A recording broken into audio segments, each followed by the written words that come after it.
Hello, आज एक नवीन video तुमच्यासाठी घेऊन आले आहे मी. तर शेंगदाण्याच्या पोळ्या बनवल्या होत्या.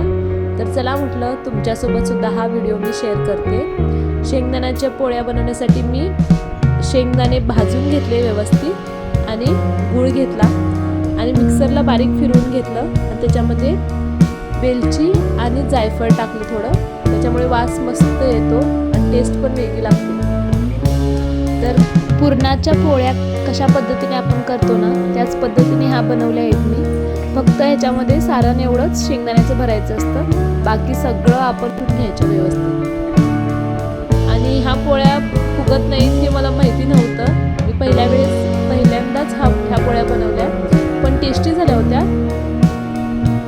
तुम्ही कधी बनवला आहे का शेंगदाण्याच्या पोळ्या आणि कोणत्या पद्धतीने तुम्ही बनवता मला नक्की कमेंट करून सांगा. आणि ह्या पोळ्या मी चुलीवरती बनवणार आहे. तर व्हिडिओ शेवटपर्यंत नक्की बघा आणि व्हिडिओला अजूनही तुम्ही लाईक शेअर केलं नसेल आणि सबस्क्राईब केलं नसेल तर नक्की सबस्क्राईब करून घ्या. चला तर मी पोळ्या करून घेते, तोपर्यंत तुम्ही नक्की हा व्हिडिओ शेवटपर्यंत नक्की बघा. चला तर